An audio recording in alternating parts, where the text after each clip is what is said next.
नमस्कार, मैं आलोक सिंह आज आप लोगों को एक नए subject human anatomy and physiology के बारे में कुछ समझाने की कोशिश करूंगा। ये सब्जेक्ट हमारे medical profession, pharmacy, medical lab technology, nursing और कोई भी प्रोफेशन हो जो पैरा मेडिकल कोर्सेज से रिलेटेड है, वहाँ पे इसे पढ़ना है। ये सब्जेक्ट एक तरह से विंडो का काम करता है। यदि आपको इस सब्जेक्ट का नॉलेज है, उस कंडीशन में आप दूसरे सब्जेक्ट्स को बहुत आसानी से समझ पाएंगे, बहुत आसानी से उसे स्टडी कर सकेंगे। यदि आपको इस सब्जेक्ट का प्रॉपर नॉलेज नहीं है, उस कंडीशन में आप मेडिकल या पैरामेडिकल प्रोफेशन से रिलेटेड जो भी सब्जेक्ट्स हैं, उन सब्जेक्ट्स को आसानी से समझ नहीं पाएंगे। इस सब्जेक्ट में हम लोगों दो टॉपिक कवर कर रहे हैं।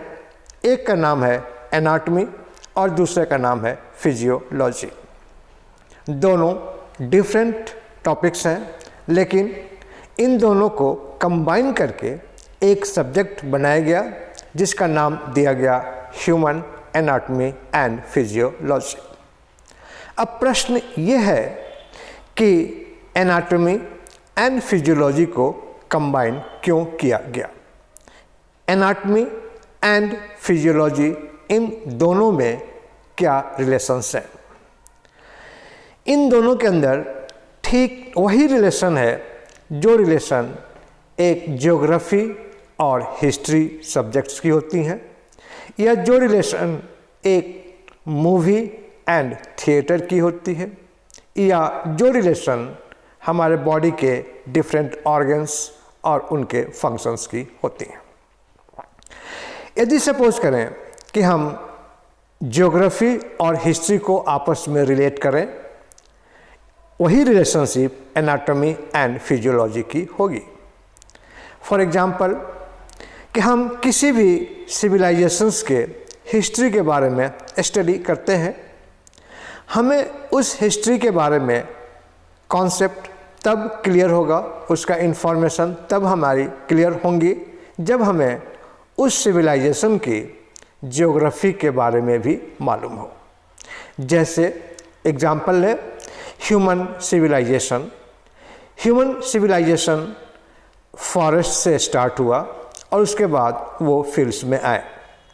यदि हम जो ह्यूमन सिविलाइजेशंस फॉरेस्ट हैं, तो हमें उस हिस्ट्री के बारे में क्लियर इन्फॉर्मेशन तभी मिल पाएगी जब हमें उस फॉरेस्ट की ज्योग्राफी मालूम हो।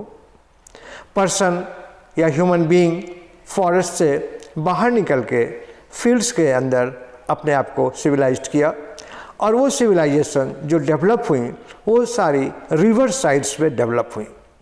तो यदि हमें रिवर की ज्योग्राफी मालूम हो तो हम बहुत आसानी से वहाँ पे डेवलप हुए सिविलाइजेशंस के बारे में भी जानकारी हासिल कर सकते हैं।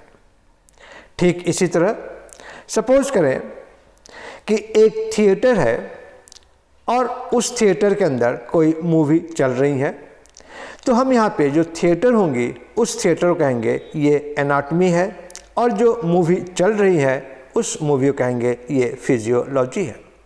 जैसे हम यदि ज्योग्राफी हमें मालूम है, रिवर साइड्स की ज्योग्राफी हमें मालूम है, तो हम कहेंगे ये इसका एनाटॉमी है, और उस रिवर साइड्स पे जो जो डेवलपमेंट हो रही हैं जिसे हम एज ए हिस्ट्री स्टडी करते हैं, तो हम कहेंगे ये हिस्ट्री जो है इट इज़ ए फिजियोलॉजी।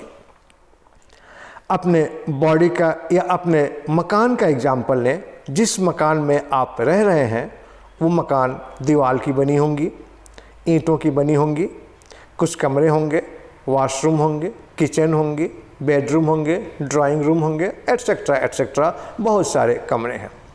जब हम उन रूम के बारे में स्टडी करेंगे तो हम कहेंगे this is the anatomy of the house. और उन कमरे के अंदर, उस रूम के अंदर जो भी फंक्शन परफॉर्म किया जा रहा है, तो जो वो फंक्शन परफॉर्म किया जा रहा है that is the physiology of that room. जैसे सपोज करें किचन है, किचन की दीवार के बारे में मालूम है, स्लैब्स के बारे में मालूम है, फर्श के बारे में मालूम है, तो कहेंगे it is the anatomy of that kitchen. लेकिन उस किचन के अंदर जो एक्टिविटी हो रही है, यदि हम उस एक्टिविटी के बारे में स्टडी करेंगे तो हम कहेंगे that is the physiology of that kitchen. हम अपने बॉडी का एग्जाम्पल लेते हैं। हमारे बॉडी के अंदर बहुत सारे सिस्टम्स हैं, बहुत सारे ऑर्गन्स हैं, और सारे ऑर्गन्स अपना अपना फंक्शन परफॉर्म करती हैं। जैसे डिफरेंट सिस्टम्स हैं, respiratory system, circulatory system, excretory system, reproductive system, central nervous system etcetera. अब हमें मालूम है, एग्जाम्पल लेते हैं सेंट्रल नर्वस सिस्टम का, तो हमें मालूम है ये सेंट्रल नर्वस सिस्टम स्कल में पाया जाता है। तो जब हम उस सेंट्रल नर्वस सिस्टम के स्ट्रक्चर के बारे में स्टडी करेंगे तब हम कहेंगे इट इज़ एनाटॉमी, और उस सेंट्रल नर्वस सिस्टम के द्वारा जो फंक्शंस परफॉर्म किया जा रहा है तब हम उस फंक्शन को कहेंगे इट इज़ फिजियोलॉजी। दूसरा एग्जाम्पल आप ले सकते हैं रेस्पिरेटरी सिस्टम। रेस्पिरेटरी सिस्टम की जब हम एनाटॉमी स्टडी करेंगे हम जानेंगे लंग्स क्या है, नोज़ का क्या स्ट्रक्चर है, जो डिफरेंट विंड पाइप है जिसके थ्रू एयर नोज़ से होते हुए लंग्स तक पहुंच रही हैं, उसका क्या स्ट्रक्चर है। जब हम इन स्ट्रक्चर्स को स्टडी करेंगे तब हम कहेंगे इट इज़ एनाटॉमी। और यदि इन स्ट्रक्चर्स के द्वारा जो फंक्शंस परफॉर्म किया जा रहा है और जब हम उन फंक्शंस को स्टडी करेंगे तब हम कहेंगे इट इज़ फिजियोलॉजी। तो these are the relationships between anatomy and physiology, और इसलिए हम लोग इन दोनों टॉपिक को एक सब्जेक्ट के अंदर स्टडी करते हैं जिसका नाम हम लोग देते हैं it is human anatomy and physiology. तो चलिए आज हम लोग इस टॉपिक का, इस चैप्टर का पहला टॉपिक, इस सब्जेक्ट का पहला चैप्टर या पहला टॉपिक स्टडी करेंगे that is scope of anatomy and physiology. जब हम वर्ड यूज़ कर रहे हैं स्कोप, इसका मतलब क्या हुआ कि इन सब्जेक्ट के अंदर और कौन कौन सी सब डिविजन्स हैं और क्या क्या हम स्टडी करेंगे, उनकी क्या टर्मिनोलॉजी है, उन सभी टर्मिनोलॉजी, उन सभी टॉपिक्स के बारे में जानेंगे तब हम इसे कहेंगे it is the scope of anatomy and physiology. तो चलिए हम लोग शुरू करते हैं आज का ये class scope of anatomy and physiology. सबसे पहले डेफिनेशन कि हमें एनाटॉमी को डिफ़ाइन करना है, तो हम उस एनाटॉमी को कैसे डिफ़ाइन करेंगे। हम इस डेफिनेशंस को अपने इस स्लाइड के थ्रू एक्सप्लेन करने की कोशिश कर रहे हैं। जहाँ तक एनाटॉमी का डेफिनेशन है तो ये एनाटॉमी वर्ड दो वर्ड के मिलने से बना है। एक का नाम है एना और दूसरा वर्ड है दैट इज़ द टॉमी। यदि हम वर्ड एना यूज़ कर रहे हैं तो थोड़ा अपने ब्रेन पे स्ट्रेस दें, अपने CNS पे स्ट्रेस दें, अपने सेंट्रल नर्वस सिस्टम पे स्ट्रेस दें और ये कोशिश करें जानने को क्या हम ये वर्ड पहले कभी सुने हैं एना। आप लोगों ने +2 किया हुआ है, वहाँ पे मेटाबॉलिज्म पढ़ा होगा और वहाँ वर्ड है एनाबॉलिज्म एंड कैटाबॉलिज्म। मैं उम्मीद करता हूँ कि आप इस वर्ड से वाकिफ़ होंगे एनाबॉलिज्म। यदि हम एनाबॉलिज्म को डिफ़ाइन करते हैं तो वो डेफिनेशन क्या होगा कि बिल्डिंग। एना का एक्चुअल में एना का मतलब क्या होता है? एना मीन्स बिल्डिंग या मीन्स अप। मीन्स कि एना का वर्ड का मतलब क्या हो गया? Building and up. और बिल्डिंग मतलब क्या हो गया? स्ट्रक्चर। मीन्स कि जब भी हम वर्ड एना यूज़ कर रहे हैं ये किससे रिलेटेड है? दैट इज़ द स्ट्रक्चर से। जैसे आप ऐना को रिलेट कर सकते हैं आईना से। आईना में क्या होता है कि आप अपने बॉडी के स्ट्रक्चर को बहुत आसानी से देख सकते हैं। बॉडी की जो भी फिगर्स हैं, आईज है, नोज़ है, आपका लिम्स हैं, हैंड है, उन सभी को आसानी से आप उस इमेज को देख सकते हैं, मीन्स आप इसके स्ट्रक्चर को देख सकते हैं। उसी आईना वर्ड की तरह एक वर्ड है ऐना। ऐना का मतलब क्या हो गया? बिल्डिंग और अप, मीन्स जो स्ट्रक्चर है उसका बिल्डिंग कैसा है। दूसरा वर्ड है दैट इज टॉमी। हमें लगता है ये टॉमी वर्ड भी आपने पहले कभी ज़रूर सुना होगा। जैसे बहुत से लोग होंगे, बहुत से पब्लिक होंगे, अपने डॉग्स का नाम टॉमी रखते हैं। क्या कभी आपने सोचा कि उसका नाम, डॉग का नाम टॉमी क्यों रखा गया? एक्चुअल में टॉमी वर्ड का मतलब क्या होता है? कटिंग। और डॉग्स के लिए किस बात के लिए फेमस है? ये काट सकते हैं। तो टॉमी मीन्स कटिंग और ana means up, means structure, means building, means वैसा सब्जेक्ट जहाँ पे हम ह्यूमन बॉडी के स्ट्रक्चर के बारे में स्टडी कर रहे हैं, ह्यूमन बॉडी के स्ट्रक्चर के रिलेशनशिप के बारे में स्टडी कर रहे हैं, तब हम उस सब्जेक्ट का नाम देते हैं इट इज़ द एनाटॉमी। अब जब वर्ड टॉमी आया, और टॉमी का मतलब क्या हम लोगों ने कहा? That is the cutting. और जो कटिंग वर्ड है, इसके लिए एक और वर्ड आपने सुना होगा जिसे हम लोग कहते हैं डाइसेक्शन। डाइसेक्शन मतलब भी क्या होता है? कटिंग। कोई एनिमल है, उस एनिमल को हम कट कर रहे हैं, तो हम मेडिकल टर्मिनोलॉजी में जो वर्ड यूज़ करते हैं दैट इज़ द डाइसेक्शन। तो अब एनाटॉमी का में टॉमी का मतलब हो गया कटिंग, और डाइसेक्शन का भी मतलब क्या हो गया? कटिंग।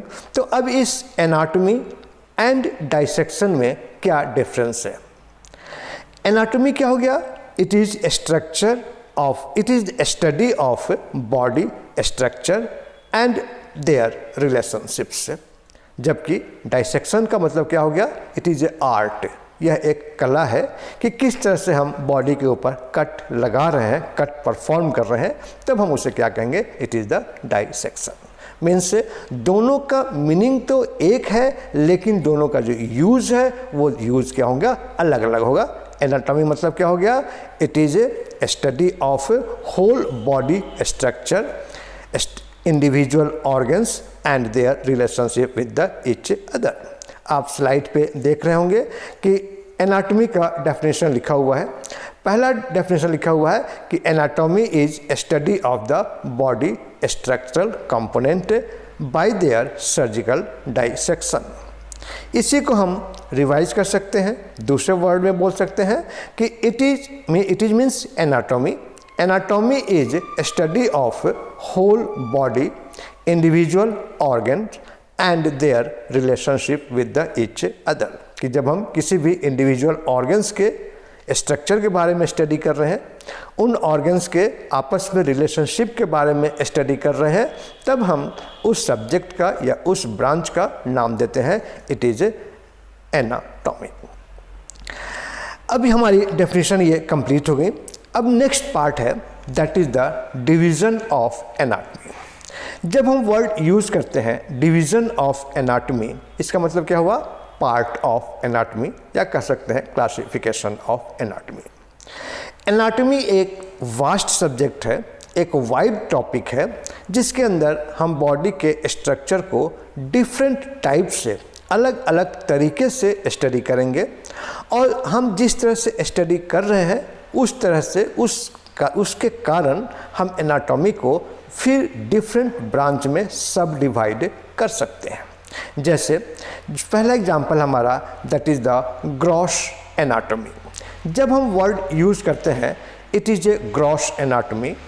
ग्रॉस एनाटॉमी का मतलब क्या हुआ कि हमारे नेकेड आई से बॉडी जो विजिबल है, बॉडी का जो पार्ट विजिबल है, और उस पार्ट का जब हम स्टडी करेंगे तब हम उसे कहेंगे it is a gross anatomy. Gross anatomy क्या हो गया कि body parts visible to the naked eye, तो उसका नाम दिया हम लोगों ने ग्रॉस एनाटॉमी।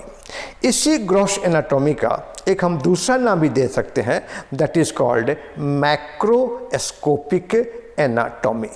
मैक्रोस्कोपिक एनाटॉमी का मतलब क्या हो गया कि नेकेड आई से जो कुछ हमें दिख रहा है और हम उसका स्टडी कर रहे हैं, उसके स्ट्रक्चर का स्टडी कर रहे हैं, that is the macroscopic anatomy और ग्रॉस एनाटॉमी। नेक्स्ट पार्ट है that is the microscopic anatomy. जब हम वर्ड यूज़ करते हैं माइक्रोस्कोपिक एनाटॉमी, मतलब क्या हुआ कि वैसा स्ट्रक्चर, जो स्ट्रक्चर हमारे नेकेड आई से विजिबल नहीं है और उनके स्ट्रक्चर को हम स्टडी कर रहे हैं बाय यूजिंग माइक्रोस्कोप, तब हम उस एनाटॉमी का नाम देंगे it is A microscopic anatomy. अब ये जो माइक्रोस्कोपिक एनाटॉमी है, इसको फर्दर दो क्लास में, दो पार्ट में डिवाइड किया जाता है। एक का नाम है साइटोलॉजी और दूसरे का नाम है histology. Cytology and histology. Cytology का मतलब क्या हुआ कि एनाटॉमिकल स्टडी ऑफ सेल्स, कि हम सेल्स का एनाटॉमिकल स्टडी कर रहे हैं बाय यूजिंग माइक्रोस्कोप, तब हम उस टॉपिक या उस सब्जेक्ट का या उस चैप्टर का नाम देंगे इट इज़ साइटोलॉजी। और जब हम किसी टिश्यूज़ के स्ट्रक्चर के बारे में स्टडी कर रहे हैं बाय यूजिंग माइक्रोस्कोप, तब उससे हम लोग कहेंगे इट इज़ हिस्टोलॉजी। अब यहाँ पे प्रश्न ये है कि सेल्स किसे कहेंगे और टिश्यूज़ किसे कहेंगे, सेल्स क्या होती हैं या टिश्यूज़ क्या होते हैं। इसके बारे में हम लोग यहाँ पे ज़्यादा डिटेल नहीं जानेंगे, क्योंकि यदि हम इसका स्टडी करने लगे तो हम अपने पॉइंट से भटक जाएंगे। इसलिए इन वर्ड्स को हम यहीं पे अभी रहने देते हैं। आगे हम लोग इंडिविजुअल चैप्टर है जिसके अंदर हम लोग सेल्स के बारे में डिटेल स्टडी करेंगे और टिश्यूज़ के बारे में भी डिटेल स्टडी करेंगे, और वहाँ पे हम जानेंगे कि किसे हम सेल्स कहते हैं और किसे हम टिश्यू कहते हैं। आज बस इतना ही जान लें कि माइक्रोस्कोपिक एनाटॉमी होता है it is anatomical study of cells and tissues by using microscope. जो नेक्स्ट टर्म है that is the developmental anatomy. ये दो वर्ड हम लोगों ने जान लिया, gross anatomy and microscopic anatomy. जो अगला वर्ड है that is the developmental anatomy. जब हम वर्ड यूज़ करते हैं डेवलपमेंटल, इसका मतलब ही क्लियर हुआ कि जो बॉडी का स्ट्रक्चर है, उस बॉडी के स्ट्रक्चर में जो डेवलपमेंट हो रही हैं और डेवलपमेंट होने से बॉडी के स्ट्रक्चर में जो चेंजेस आ रही हैं, जैसे जैसे हमारी एज बढ़ती है, जैसे जैसे हमारी बॉडी का ग्रोथ होता है, वैसे वैसे हमारे बॉडी में डिफरेंट चेंजेस आती हैं, और हम उन डिफरेंट चेंजेस के बारे में हम जब स्टडी करेंगे, उनके स्ट्रक्चर के चेंजेस के बारे में जब हम स्टडी करेंगे, तब हम उसका नाम देंगे it is the developmental anatomy. कि डेवलपमेंटल एनाटॉमी का डेफिनेशन क्या हो गया कि it is the anatomical study of human growth, कि ह्यूमन बॉडी का जो ग्रोथ हो रहा है और ग्रोथ में उसके स्ट्रक्चर में जो चेंजेस आ रही हैं, हम उन चेंजेस के बारे में जब जानकारी हासिल करते हैं, तब हम उसे कहते हैं it is developmental anatomy. Next दो वर्ड हैं, पहले हम लोग जानते हैं एक नया word that is the pathological anatomy. अब यहाँ पर एक वर्ड आ गया दैट इज़ द पैथोलॉजिकल। ये जो वर्ड है पैथोलॉजिकल, ये वर्ड आया है पैथोलॉजी से। जैसे आप ने सुना होगा कि ये पैथोलॉजिकल लैब है। आपने आपस में मार्केट में घूमते होंगे, मार्केट में जाते होंगे, डॉक्टर्स के पास विजिट करते होंगे, तो वहाँ पे आप देखते होंगे कि एक लैब होंगे और उस लैब का नाम दिया गया है पैथोलॉजिकल लैब। जब हम पैथोलॉजिकल एनाटॉमी के बारे में स्टडी करते हैं तो वहाँ पर ये बताया जाता है कि हमारे बॉडी के स्ट्रक्चर में क्या चेंजेस आ रही हैं ड्यू टू डिजीज़, कि हमारे बॉडी में कोई डिजीज़ हो गई और उस डिजीज़ से हमारे बॉडी के स्ट्रक्चर में कुछ चेंजेस हुई, और वो जो चेंजेस हो रही हैं उस चेंजेस का जब हम स्टडी करेंगे, उनके स्ट्रक्चर का स्टडी करेंगे, तब हम उसे कहेंगे it is the pathological anatomy. और उसके बाद जो नेक्स्ट टॉपिक है that is the systemic anatomy. Systemic anatomy, systemic anatomy का मतलब क्या हो गया कि ये वर्ड कहाँ से आया है, सिस्टम। और सिस्टम का मतलब क्या हो गया कि हमारे बॉडी के अंदर बहुत सारे सिस्टम्स होते हैं। यहाँ पे थोड़ा सा मैं अपने पॉइंट से डाइवर्ट होता हूँ। पहले हम लोग ये जानते हैं कि हमारे बॉडी का जो स्ट्रक्चर है वो क्या है। हमारे बॉडी सेल्स की बनी होती हैं, बहुत सारे सेल्स आपस से मिलकर एक ऑर्गन्स टिश्यू का फॉर्मेशन करते हैं, बहुत सारे टिश्यूज़ आपस से मिलकर एक ऑर्गन का फॉर्मेशन करते हैं, बहुत सारे ऑर्गन्स आपस से मिलकर एक सिस्टम को फॉर्मेशन करते हैं, और बहुत सारे सिस्टम्स आपस से मिलकर ह्यूमन बॉडी का फॉर्मेशन करते हैं। तब यहाँ पे हम लोग जब वर्ड यूज़ करते हैं सिस्टेमिक एनाटॉमी, तो इसका मतलब क्या हुआ कि हम अपने बॉडी के अंदर जो डिफरेंट सिस्टम है, जैसे skeletal system, muscular system, respiratory system, excretory system, reproductive system, eyes, years, etcetera etcetera, जब हम इन सिस्टम्स के स्ट्रक्चर के बारे में स्टडी करेंगे तब उसे हम कहेंगे it is A systemic anatomy. तो अभी तक हम लोगों ने एनाटॉमी का जो डिवीज़न है उसमें कुछ पॉइंट्स को स्टडी किया, that is the gross anatomy, also called macroscopic anatomy, next is the microscopic anatomy, next is the developmental anatomy, pathological anatomy and systemic anatomy. In words के अलावा थोड़ा सा हम लोग दूसरे तरीके से इस डिवीज़न को स्टडी करने की कोशिश करते हैं। जैसे सपोज करें कि हम किसी भी पर्सन के बॉडी के एनाटॉमी के बारे में स्टडी करेंगे तो वो बॉडी दो तरह की हो सकती हैं, एक डेड बॉडी और दूसरा लिविंग बॉडी। यूजुअली जब हम डेड बॉडी के स्टडी कर रहे होते हैं, डेड बॉडी के एनाटॉमी को स्टडी कर रहे होते हैं, तब उसके लिए जो वर्ड है वो वर्ड हमारा है that is called cadaveric anatomy,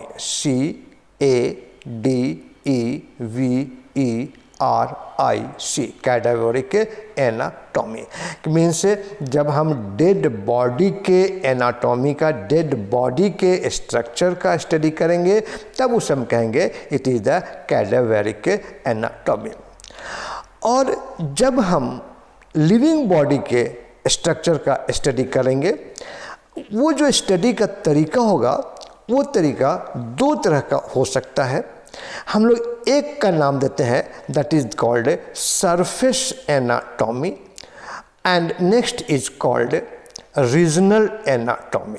दोनों का मतलब समझ रहे होंगे, एक का नाम दिया गया सरफेस एनाटॉमी और दूसरे का नाम दिया गया रीजनल एनाटॉमी।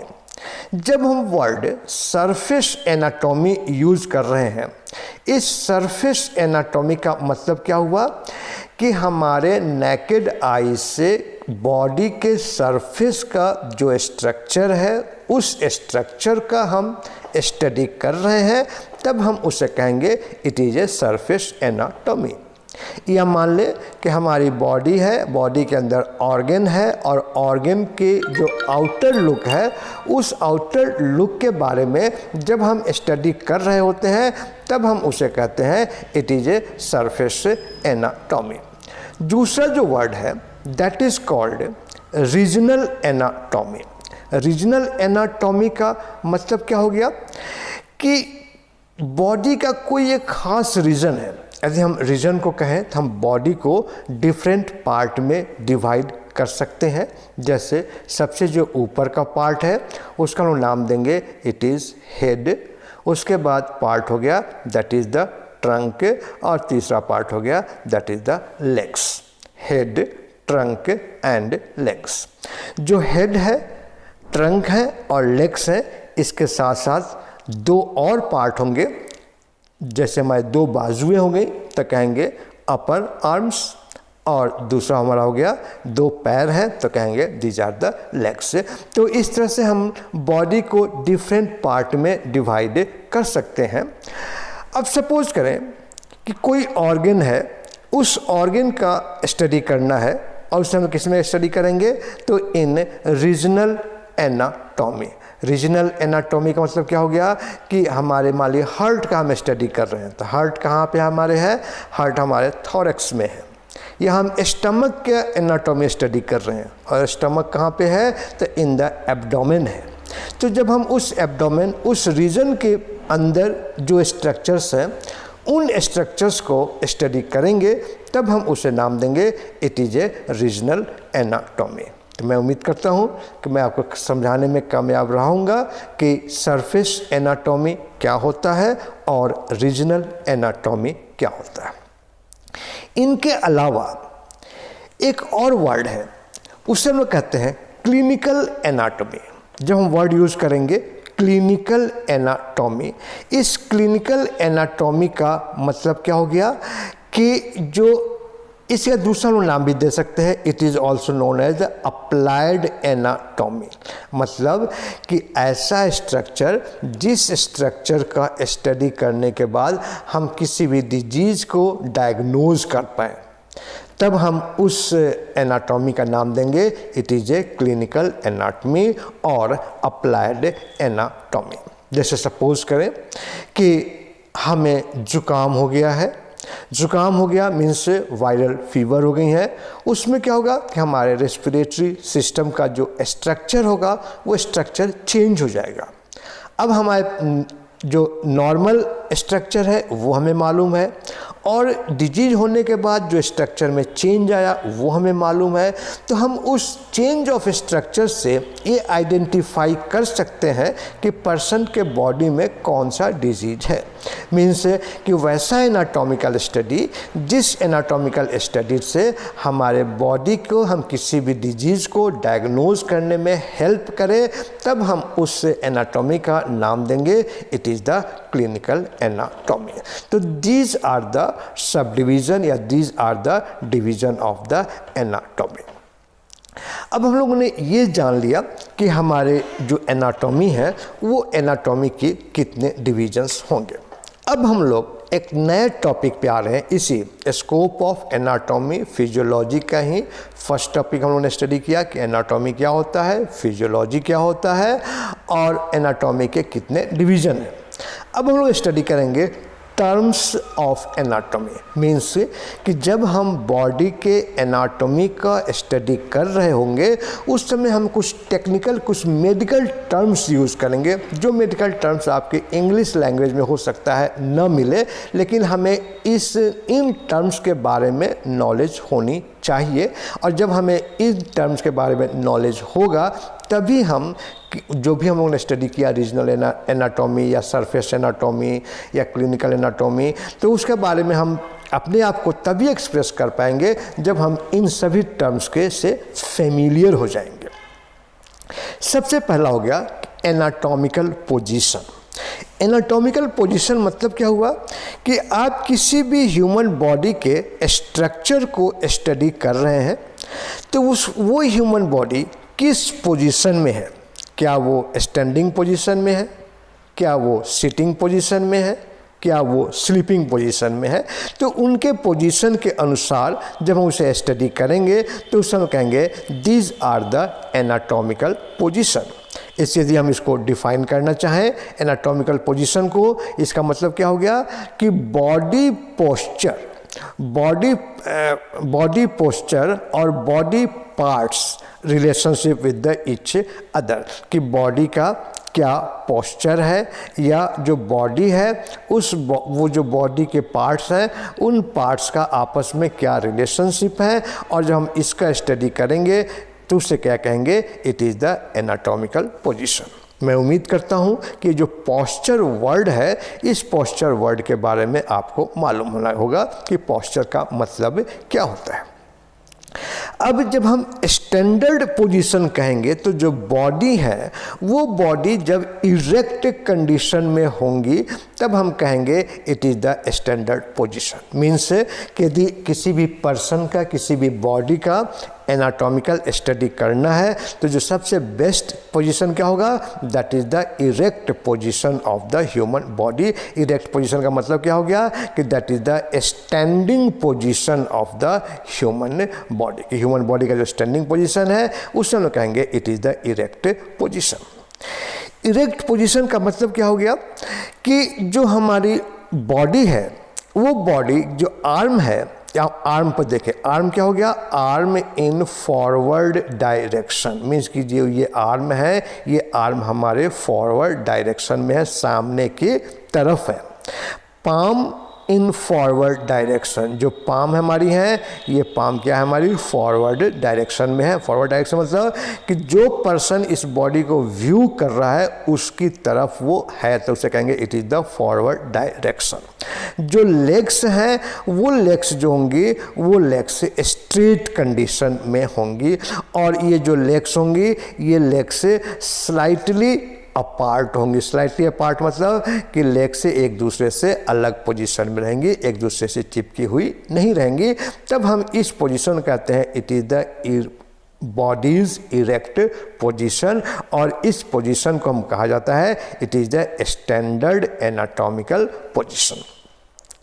अब यहाँ पे आप डायग्राम के अंदर दो वर्ड देख रहे हैं, क्रैनियल एक जगह लिखा हुआ है that is the cranial end, और दूसरी जगह लिखा हुआ है that is the caudal end. ये क्रैनियल एंड और कॉर्डल एंड क्या होता है इसको हम लोग नेक्स्ट स्लाइड में स्टडी करेंगे।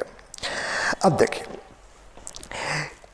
जो वर्ड्स हैं, एक वर्ड है सुपीरियर इन्फेरियर, दूसरा वर्ड है मीडियल लैटरल। यहाँ पे हम लोग दो वर्ड स्टडी कर रहे हैं, एक का नाम क्या हो गया सुपीरियर इन्फेरियर, और दूसरा का नाम क्या हो गया that is the medial and lateral. Superior inferior नाम से ही आपको क्लियर हो रहा है कि जो सुपीरियर जो ऊपर की तरफ है उसे कहेंगे सुपीरियर पोजीशन, और जो नीचे की तरफ है उसे हम क्या कहेंगे it is the inferior position. Means human body erect condition में है, तो हेड की तरफ का जो पोर्शन होगा उसका नाम दिया जाएगा it is the superior position, और जो लेग की तरफ पोजीशन होगा उसका हम लोग नाम क्या देंगे it is A inferior position. This is the inferior position. Means हम लोगों ने दो वर्ड जाना कि सुपीरियर इन्फेरियर, इसका इंग्लिश मीनिंग क्या हो गया, दूसरा मीनिंग कि अबव एंड बिलो, और उसका मतलब क्या हो गया कि जो हेड है, head is the superior part of the body, और जो फिट है, fit is the inferior part of body. हम लोगों ने क्या जाना कि सुपीरियर एंड इन्फेरियर क्या होता है। नेक्स्ट वर्ड है मीडियल एंड लैटरल। जब हम वर्ड लैटरल यूज़ कर रहे हैं, हमें लगता है हमें सभी को मालूम है लैटरल का मतलब क्या हो गया साइड ऑफ द बॉडी, कि जो बॉडी का जो साइड है जहाँ पे आप हैंड को देख रहे हैं, आर्म्स को देख रहे हैं, वो जो साइड है दैट इज़ द लैटरल। और जो मीडियल का मतलब क्या हो गया, जो बीच वाला पोजीशन है middle of the body that is called the medial. Mean दो वर्ड हो गया मीडियल एंड लैटरल। अब देखिए ये जो फिगर है, ये जो ह्यूमन बॉडी आप देख रहे हैं, ये ह्यूमन बॉडी लैटरल पोजीशन में है। लैटरल पोजीशन मतलब कि इस बॉडी का आप साइड व्यू देख रहे हैं, इसकी जो साइड से जो जैसा दिखाई दे रहा है बॉडी, वो व्यू हमारे सामने आ रहा है, तो इसे क्या कहेंगे it is the lateral position. यहाँ पे दो वर्ड और लिखा हुआ है, एक का नाम है एंटीरियर वेंट्रल और दूसरा का नाम है पोस्टीरियर और डॉर्सल। मीन्स कि जब हम व्यू कर रहे हैं और हमारे सामने जो बॉडी दिखाई दे रही है, जहाँ पे पर्सन का ह्यूमन बॉडी का नेक, लिप्स, थॉरेक्स, एब्डोमेन सारी कुछ दिखाई दे रही हैं, वो जो पोर्शन है उसे हम लोग कहते हैं it is the anterior portion और it is a ventral portion. दोनों में से कोई भी वर्ड यूज कर सकते हैं, एंटीरियर एंड वेंट्रल। मीन्स कि जो व्यूअर को दिखाई दे रहा है दैट इज कॉल्ड एंटीरियर, और जो बैक साइड है that is called the posterior. Means body का जो बैक साइड हो, जो फ्रंट साइड हो गया दैट इज द एंटीरियर या कहेंगे वेंट्रल, और जो बैक साइड है दैट इज कॉल्ड पोस्टीरियर और डॉर्सल। तो ये दो टर्मिनोलॉजी हम लोगों ने समझा कि सुपेरियर क्या होता है, इन्फेरियर क्या होता है, मेडियल क्या होता है और लैटरल क्या होता है। अब यहाँ पे थोड़ा सा कन्फ्यूजन है। कन्फ्यूजन क्या है कि यहाँ पे हमने वर्ड लिखा क्रैनियल। क्रैनियल का मतलब क्या हुआ ये, और यहाँ पे हम उसी चीज़ को क्या दिखा रहे हैं, इट इज सुपीरियर। तो दोनों में क्या फ़र्क है, किससे हम कहेंगे सुपीरियर है और किससे हम कहेंगे क्रैनियल है। जब हम हेड के बारे में स्टडी कर रहे हैं, इंडिविजुअल हेड के बारे में स्टडी कर रहे हैं, तो हेड का जो सुपीरियर पोजिशन है, जो अपर पोजिशन है, उसका हम लोग क्या नाम देंगे, it is the cranial end of the skull, और हम कह सकते हैं it is also cranial end of the body. और जब हम पूरे बॉडी की बात करेंगे तो हम क्या कहेंगे, it is the head is the superior end of the human body. इसके बाद डॉर्सल और वेंट्रल हम लोगों ने जान लिया कि जो एंटीरियर है उसका हम लोग नाम देंगे वेंट्रल, और जो पोस्टीरियर है, जो पीछे है, उसको लोग क्या नाम देंगे, डॉर्सल। क्लियर लिखा हुआ है स्लाइड के अंदर। Ventral means side of body facing viewer, और डॉर्सल मीन्स क्या हो गया कि back side of the body या ऑफ द ऑर्गेनिज्म। और यहाँ पे देखिए ये वर्ड डिफाइन किया हुआ है, that is cranial and caudal. तो एरिया क्लोजर टू हेड, कि हेड्स के नज़दीक जो एरिया होगा उसका हम नाम देंगे it is cranial, and area closer to tail, कि जो टेल के नज़दीक वर्ड होगा उसके लिए हम क्या वर्ड यूज़ करेंगे, दैट इज़ द कॉर्डल। यहाँ पे आप डायग्राम से फिर देखिए कि जो हेड के पास है दैट इज़ क्रैनियल, और जो टेल के पास है that is called caudal. Means कि जो हमारी थॉरेक्स है, हमारी जो ट्रंक है, इस ट्रंक के अंदर, इस ट्रंक के जो एंड वाली जो पोर्शन है, उस एंड वाली पोर्शन को, सबसे जो नीचे वाले पोर्शन है उस पोर्शन को नाम देंगे इट इज़ द कॉर्डल। तो आपने जान लिया हम लोगों ने दो वर्ड कि क्रैनियल क्या होता है और कॉर्डल क्या होता है। ठीक इस तरह से और वर्ड है that is called rostral caudal, या दूसरा वर्ड है that is called proximal and distal. Rostral का मतलब क्या हो गया कि area near to front lobe. अब फ्रंट लोब क्या होता है ये आप अभी नहीं समझ पाएंगे, इसलिए इसको रहने देते हैं कि रोस्टल का मतलब क्या होगा और कॉर्डल का मतलब क्या हो गया कि स्कल एनाटॉमी को डिस्कस। जब हम लोग स्कल के बारे में स्टडी कर रहे हैं तो उसमें हम लोग वर्ड यूज करते हैं रोस्टल एंड कॉर्डल। इस वर्ड को भी रहने देते हैं। जब हम लोग स्कल स्टडी करेंगे, सेंट्रल नर्वस सिस्टम स्टडी करेंगे, बोन के बारे में स्टडी करेंगे, तो वहाँ पर ये वर्ड आपको क्लियर हो पाएगा रोस्टल किसे कहेंगे और कॉर्डल किसे कहेंगे। नेक्स्ट है प्रॉक्सिमल एंड डिस्टल। अब नाम से क्लियर है, डिस्टल का मतलब क्या हो गया, दूर का, और प्रॉक्सिमल का मतलब क्या हो गया, नज़दीक का। अब हम डायग्राम में सपोज करें कि हमारे पास ये अपर आर्म है, अपर लिम्ब है। अपर लिम्ब का वो पार्ट जो हमारे ट्रंक से अटैच्ड है, तो उसे तो हम लोग कहेंगे it is proximal part of the upper limb. और जो हमारे हैंड की तरफ, फिंगर की तरफ है, उसे हम लोग क्या कहेंगे, it is the distal part of the upper limb. इस अपर लिम्ब का एक और नाम होता है जिसे हम क्या नाम दे रहे हैं, it is the upper extremities. Upper extremities क्या होता है हम लोग आगे डिटेल स्टडी करेंगे। अभी सिर्फ इतना जान लें कि जो हम हैंड यहाँ पे देख रहे हैं, जो अपर आर्म हम यहाँ पे देख रहे हैं, उसका एक और नाम होता है that is called the upper extremities. तो अपर एक्सट्रीमिटीज़ का वो पार्ट जो ट्रंक से अटैच्ड है, उस पार्ट को हम लोग, ये पार्ट हमारी ट्रंक से अटैच्ड है, इसे हम लोग वर्ड यूज़ करेंगे प्रॉक्सिमल। और जो पार्ट हमारी हैंड से अटैच्ड है उसको हम वर्ड यूज़ करेंगे इट इज़ ए डिस्टल। तो हम लोगों ने ये दो वर्ड जाना कि किससे हम कहेंगे प्रॉक्सिमल और किससे हम कहेंगे डिस्टल। कि यहाँ पे देखिए डेफिनेशन लिखा हुआ है कि प्रॉक्सिमल का मतलब क्या हो गया, near joining point with the body, और डिस्टल का मतलब क्या हो गया, लिम्ब नियर फिंगर की जो अपर लिम्ब है वो फिंगर के पास जो एरिया है उस एरिया को हम कहेंगे it is the distal part of the upper लिंग। अब हम लोगों ने जितने वर्ड स्टडी किया उन सारे वर्ड्स को इस डायग्राम के थ्रू हम एक्सप्लेन कर रहे हैं। हमें मालूम हो गया इन्फेरियर मीन्स बॉडी का जो लोएस्ट पार्ट है उसको हम लोग क्या कहेंगे, it is inferior part of the human body, और जो अपर पार्ट है उसको हम लोग क्या नाम देंगे, it is the superior part of the human body. इस सुपेरियर पार्ट ऑफ जब स्कल की हम बात करेंगे तो इसका हम लोग सुपेरियर के साथ साथ एक और नाम देंगे, that is called the cranial part of the human body. ये हमारा थॉरेक्स है, हम सभी को मालूम है थॉरेक्स क्या होता है। ये हमारा जो थॉरेक्स वाला पोर्शन है उसे कहेंगे it is the anterior part of the human body, और it is called the ventral part of the human body. Abdomen क्या होता है, हम सभी को मालूम है कि ये एब्डोमेन है। उसके बाद हमारी ये प्रॉक्सिमल पार्ट है और ये हमारा डिस्टल पार्ट है।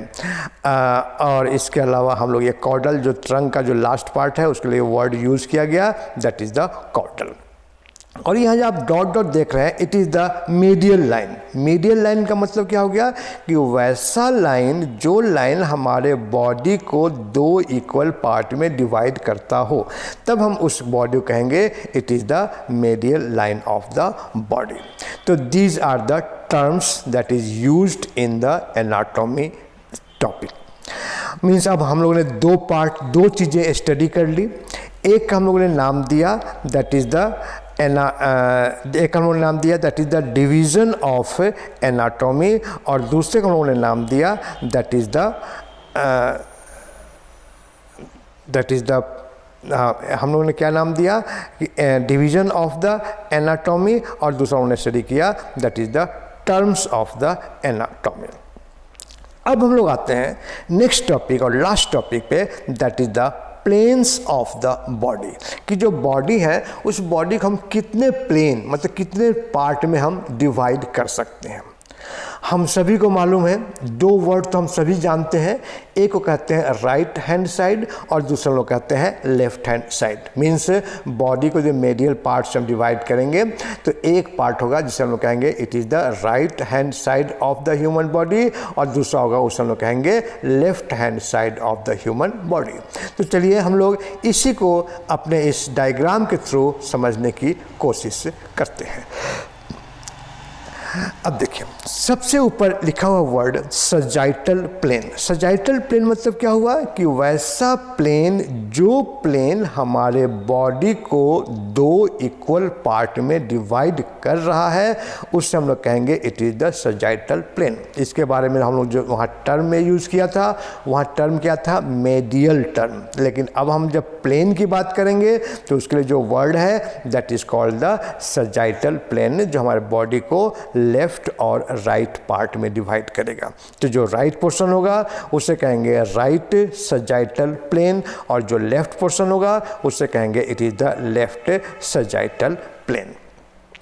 ये हमारी प्लेन होगी। दूसरा पार्ट है जिसे हम लोग कहते हैं कोरोनल प्लेन। कोरोनल प्लेन का मतलब क्या हो गया कि वैसा प्लेन जो हमारे बॉडी को लैटरल पार्ट से दो पार्ट में डिवाइड कर रहा है। आगे वाले को कहेंगे it is the ventral part और पीछे वाले क्या कहेंगे it is the dorsal part. तो वो लाइन, वो प्लेन, जो प्लेन हमारे बॉडी को दो अलग अलग part, ventral part and dorsal part या anterior part and posterior part में डिवाइड करता है, उस प्लेन का लोग नाम देते हैं it is the coronal plane.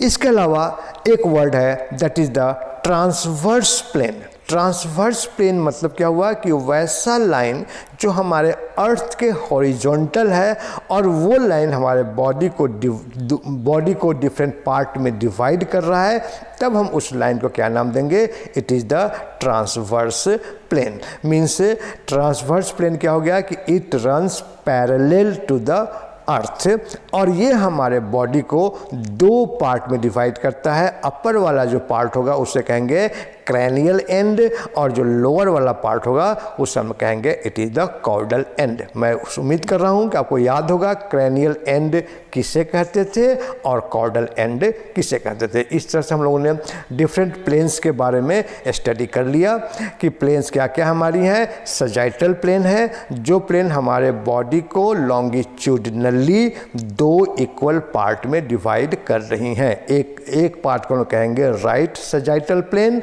और दूसरे को हम लोग कहेंगे लेफ्ट सजाइटल प्लेन।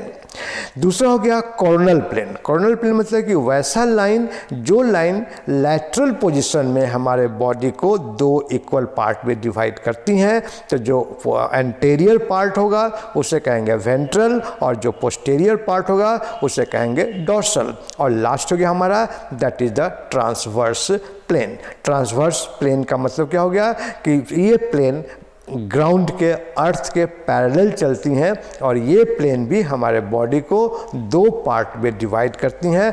अपर वाले पार्ट का नाम देंगे क्रैनियल एंड और जो लोअर वाली पार्ट होंगी उसका नाम देंगे it is the caudal end. तो इस तरह से हम लोगों ने ये जाना कि बहुत कौन कौन से टर्म्स हैं और कौन कौन से डिवीज़न हैं एनाटॉमी के अंदर।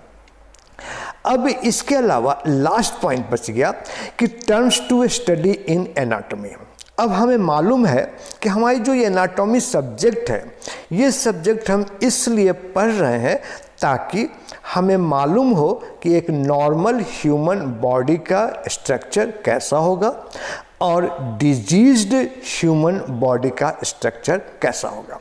अब हम इन स्ट्रक्चर्स को कैसे स्टडी करेंगे। एक तो हो गया कि हम जो स्टडी कर रहे हैं that is the by using our eyes और दूसरा हो गया that is by using microscope. लेकिन इसके अलावा और भी कुछ मेथड्स हो सकते हैं जो फिजिशियंस यूज़ करते हैं to understand the structure of the body, structure of the organ और structure of the part of the human body। वो टेक्निक्स क्या क्या है, 3-4 टेक्निक्स हैं। मैं समझ रहा हूँ कि वीडियो थोड़ा लंबा हो रहा है, आप पेशेंस लूज़ कर रहे होंगे, बस थोड़ी देर और इंतज़ार कीजिए और हमारा ये क्लास से आज से ख़त्म हो जाएगा। आज हम लोग जानेंगे वो टर्म्स कौन कौन से हैं। सबसे पहला जो टर्म है that is called palpitation. Palpitation लिखा हुआ, एक्चुअल वर्ड क्या है पल्पिटेशन। पल्पिटेशन का मतलब क्या हुआ कि हम जैसे आप देखते हुए कि डॉक्टर के पास आप जाते हैं तो डॉक्टर आपके एब्डोमेन एरिया को चेक कर रहे होते हैं तो अपने फिंगर्स को वहाँ पे रखकर कुछ महसूस करते हैं कि वहाँ पे स्वेलिंग है या नहीं है, या आपके रिस्ट पे रखकर वो महसूस करते हैं कि जो पल्स रेट है वो पल्स रेट कितनी है। मीन्स कि डॉक्टर्स या फिजिशियन अपने हैंड्स को यूज़ करके जो फील करते हैं स्ट्रक्चर के बारे में और उस फीलिंग से जो डायग्नोसिस करते हैं तो वो जो फीलिंग है उस फीलिंग के प्रोसेस को हम लोग नाम देंगे इट इज़ द पल्पिटेशन। दूसरा वर्ड है एस्क्यूलेटेशन। एस्क्यूलेटेशन का मतलब क्या होगा, आप देखते होंगे डॉक्टर स्टेथोस्कोप जिसे हम हिंदी में आला भी कहते हैं, ये आला या स्टेथोस्कोप डॉक्टर्स यूज़ करते हैं और इसके द्वारा जो बॉडी के अंदर डिफरेंट टाइप की साउंड्स हैं उन साउंड्स को वो सुनने की कोशिश करते हैं और उस साउंड्स के आधार पे वो डिसाइड करते हैं कि बॉडी के स्ट्रक्चर में कुछ चेंजेस आई हैं या नहीं आई हैं। तो जब हम बॉडी के स्ट्रक्चर के चेंजेस को महसूस करने के लिए, समझने के लिए हम स्टेथोस्कोप का यूज़ करेंगे, तब हम उस मेथड को क्या नाम देंगे, it is the auscultation. That is the listening body normal and natural sound. Example, heart का साउंड सुन रहे हैं या लंग्स, जैसे हम सांस लेते हैं तो सांस लेने में यदि हमारा जुकाम हो तो हमारे सांस में घर घर की आवाज़ आती है, वो आवाज़ आसानी से डॉक्टर इस स्टेथोस्कोप के थोड़ा सुन सकती हैं और उससे वो आइडेंटिफाई करते हैं कि इनके रेस्पिरेटरी सिस्टम के अंदर स्वेलिंग है जिसके चलते ये साउंड डेवलप हो रहा है। नेक्स्ट वर्ड है that is called percussion. Percussion का मतलब क्या हो गया कि सपोज करें कि हमारी बॉडी में एबनॉर्मली कहीं फ्लूइड जमा हो गया या हमारे बॉडी के अंदर कोई एयर पॉकेट बन गई, वो फ्लूइड इकट्ठा हो गया या वो जो एयर पॉकेट बन गया, डॉक्टर्स टैपिंग के द्वारा एक साउंड देखते हैं और उस साउंड से वो पता लगाते हैं कि वहाँ पे कोई फ्लूइड इकट्ठा है, उस स्ट्रक्चर में फ्लूइड है या नहीं है, एयर पॉकेट बना है या नहीं है। तो वो जो मेथड होगा उसके लिए जो हम वर्ड यूज़ करते हैं दैट इज़ कॉल्ड परक्यूशन। तो इस तरह से हम लोगों ने आज अभी तक ये स्टडी किया कि एनाटॉमी क्या होता है, एनाटॉमी के कितने डिविजन्स हैं, हमारी बॉडी की क्या प्लेन्स हैं, प्लेन्स ऑफ द बॉडी, और कुछ टर्म्स जो टर्म्स डॉक्टर्स यूज़ करते हैं to diagnose the human body. इसके अलावा और भी बहुत सारे तरीका है, जैसे इसे कहेंगे इमेजिनेशन एनाटॉमी या रेडियोलॉजिकल एनाटॉमी। मीन्स एक्सरे के द्वारा हम किसी भी बॉडी के स्ट्रक्चर को स्टडी कर रहे हैं तब उसे कहेंगे it is the radiological anatomy. या हम अल्ट्रासाउंड के द्वारा बॉडी किसी स्ट्रक्चर को स्टडी कर रहे हैं या बॉडी का हम स्कैनिंग कर रहे हैं, तो ये जो सारी एनाटॉमी है that all come under the category of radiology anatomy. इस तरह से हम लोगों ने कंप्लीट किया कि एनाटॉमी क्या होता है। अब जो हमारा नेक्स्ट पार्ट है इसी सब्जेक्ट का दैट इज़ कॉल्ड फिजियोलॉजी। अब ये जो फिजियोलॉजी है दो वर्ड के मिलने से बना है, जिसे हम कहते हैं फाइसिस और दूसरा लोग कहते हैं लॉगोस।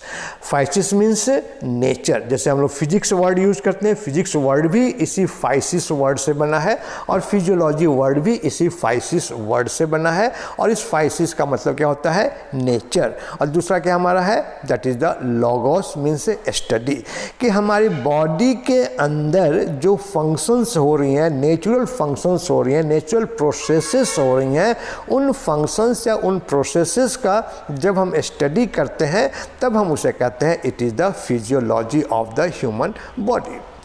और यदि सपोज करो कि हम वो स्टडी कर रहे हैं जिस स्टडी के से हमें किसी डिजीज़ का पता चल रहा है, मीन्स हमारे बॉडी में कोई डिजीज़ हो गई और डिजीज़ होने के बाद हमारे बॉडी का जो प्रोसेस है, बॉडी का जो फंक्शंस है, ऑर्गन का जो फंक्शन है, उस फंक्शन में किसी तरह का कोई चेंज आ गया, तब हम उस स्टडी का नाम देंगे it is the pathophysiology. Means कि वहाँ पे हम जो प्रोसेस है, जो फंक्शंस ऑर्गन का वो चेंज हो रहा है, किसके चलते, तो ड्यू टू एनी डिजीज, और हम वहाँ जब फिजियोलॉजी स्टडी करेंगे तो उसका नाम देंगे इट इज़ द पैथोफिजियोलॉजी। उसी तरह से वर्ड है पैथोजेनेसिस। पैथोजेनेसिस का मतलब क्या हो गया, जेनेसिस, और वर्ड क्या है पैथो, मीन्स हमारे बॉडी के स्ट्रक्चर में और उसके फंक्शन में कोई चेंजेस डेवलप हो रही हैं, और वो जो चेंजेस डेवलप हो रही हैं उसका जब हम स्टडी करते हैं, उस डिजीज़ कंडीशन का स्टडी करते हैं, तब उसे हम लोग क्या कहेंगे इट इज़ ए पैथोजेनेसिस। जैसे फॉर एग्जांपल कि किसी पर्सन को ट्यूबरक्यूलोसिस हो गई, उससे क्या होगा, उनका लंग्स डैमेज होगा, तो लंग्स जो होगा वो डैमेज होता जा रहा है। जिस रेट से उनका लंग्स की डैमेज होने की प्रोसेस बढ़ रही है उसका एक्सटेंट बढ़ता जा रहा है, और जब हम उस एक्सटेंट का स्टडी कर रहे हैं, उसके रीज़न का स्टडी कर रहे हैं, तब उसे हम क्या नाम देंगे इट इज़ द पैथोजेनेसिस। अब जो ये हमारी पैथोलॉजी है, जैसे हम लोगों ने एनाटॉमी का डिफरेंट डिवीज़न हुआ, ठीक उसी तरह से पैथोलॉजी का भी अपना अलग डिवीज़न होगा जिसे कहेंगे डिवीज़न ऑफ पैथोलॉजी। इसमें बहुत सारे वर्ड हैं जैसे होम्योस्टैसिस, एटियोलॉजी, हिस्टोपैथोलॉजी, बहुत सारे वर्ड्स हैं, लेकिन हम लोग तीन ही वर्ड्स जानेंगे जो इम्पॉर्टेंट वर्ड्स हैं, that is the homeostasis, etiology and histopathology. देखिए सबसे पहला वर्ड है होम्योस्टैसिस। ये जो होम्योस्टैसिस वर्ड है बहुत इंटरेस्टिंग वर्ड है। इंटरेस्टिंग वर्ड क्यों है, जैसे आप महसूस करते होंगे कि आपको फीवर हो गया, और आपको जब फीवर हुआ तो उस कंडीशन में आपने कोई मेडिसिन्स खाया, मेडिसिन्स लेने के बाद आपके बॉडी में स्वेटिंग हो रही है, आपका जो बॉडी है बहुत ज़्यादा पसीना आ रहा है। आपने कभी सोचा कि वो पसीना क्यों आ रहा है? हमारे बॉडी का टेम्परेचर फिक्स है, चाहे वो ठंड के मौसम में हम रहें या सर्दी के मौसम में रहें, हमारी जो बॉडी का जो टेम्परेचर रहेगा वो टेम्परेचर हमेशा फिक्स रहेगा, नॉर्मल कंडीशन में रहेगा। क्या कभी आपने ये जानने की कोशिश की कि वो नॉर्मल कंडीशन क्यों रह रहा है, किस कारण से हमारे बॉडी का जो टेम्परेचर है वो फिक्स है? हमें मालूम है कि हमारे बॉडी के अंदर ब्लड का वॉल्यूम फिक्स है। यदि उसके ब्लड का वॉल्यूम उससे ज़्यादा होगा या कम होगा तो हम डिजीज हो जाएंगी। मीन्स से हमारी बॉडी अपनी तरफ से कोशिश करती है कि ब्लड का जो वॉल्यूम फिक्स है, चाहे हम कितना भी पानी पिएं वो ब्लड का वॉल्यूम उतना फिक्स रहेगा। ये जो हमारी बॉडी की एबिलिटी है कि to maintain conditions of the body irrespective of the any changes in the environment, कि हमारे हैबिट में कोई चेंजेज आ रहा हो, हमारे इन्वायरमेंट में कोई चेंजेज आ रहा हो, लेकिन बॉडी जो होगा अपने कंडीशंस को फिक्स रखेगा, अपने कंडीशंस को मेंटेन रखेगा, टेम्परेचर को मेंटेन रखेगा, ब्लड के वॉल्यूम को मेंटेन रखेगा, हार्ट बीट है वो कांस्टेंट रहेंगी, आपकी जो रेस्पिरेटरी रेट है वो कांस्टेंट रहेंगी। तो ये जो सारी जो चीज़ें हमारी बॉडी के अंदर फिक्स होती हैं, वो जो प्रोसेस होता है उस प्रोसेस का हम नाम देते हैं it is the homeostasis.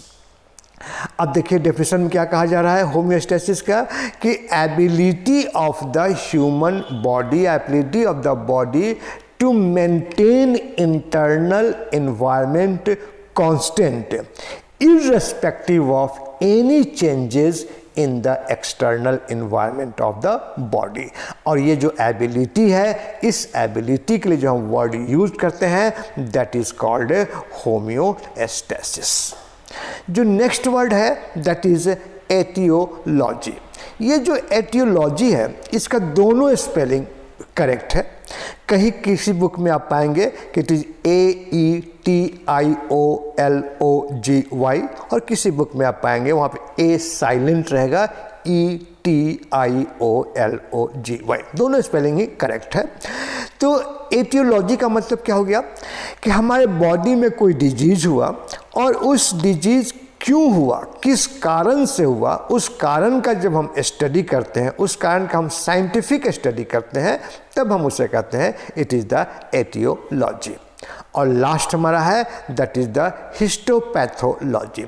Histopathology नाम से ही क्लियर है, हिस्टो हम लोग पहले जान चुके हैं कि हिस्टोलॉजी का मतलब क्या हुआ कि जहाँ पे हम टिश्यू के बारे में स्टडी करते हैं उसे हम कहते हैं इट इज़ हिस्टोलॉजी।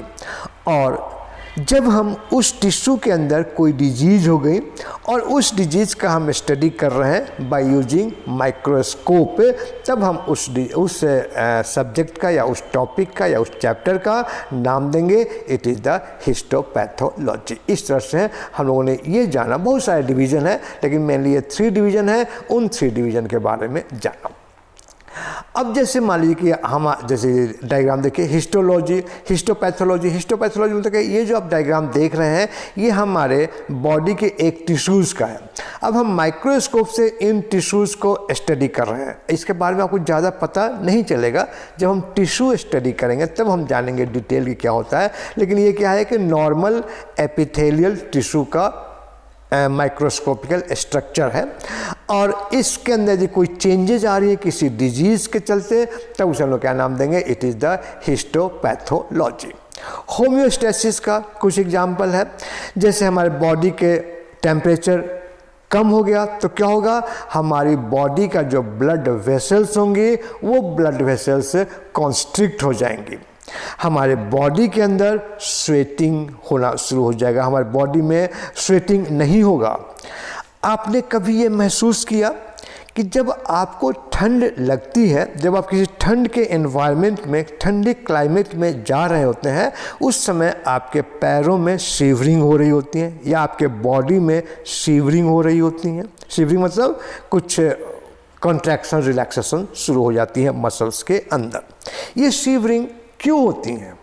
उसका मेन पर्पस होता है कि शिवरिंग के द्वारा मसल से हीट जनरेट करता है ताकि हमारे बॉडी का जो टेम्परेचर है वो टेम्परेचर नॉर्मल रहे और जो एक्सटर्नल टेम्परेचर है वो उसको अफेक्ट ना करे।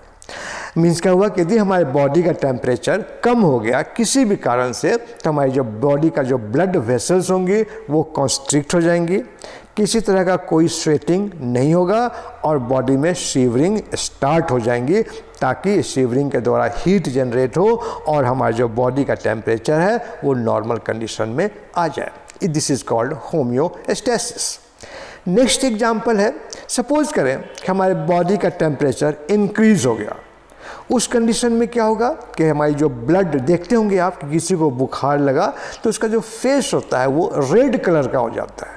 मीन्स उनका जो ब्लड वेसल्स है वहाँ पर ब्लड वेसल्स डायलेट हो गई, ब्लड ज़्यादा इकट्ठा हो गया। मीन्स ब्लड अब क्या कर रहा है कि इंटरनल बॉडी के टेम्परेचर को स्किन तक ला रहा है और स्किन से फिर वो टेम्परेचर का लूज होकर वो टेम्परेचर जो हीट है वो हीट एटमॉस्फेयर में एंटर कर रहा है। That is the loss of heat. दूसरा क्या होगा कि हमारे बॉडी में स्वेटिंग होगी। जो स्वेटिंग होगी तो क्या होगा कि वो स्वेट इवापोरेट होगा। अब हमें मालूम है कि किसी भी लिक्विड को जब वेपर के फॉर्म में कन्वर्ट करना होता है तो उसे हीट की आवश्यकता होगी।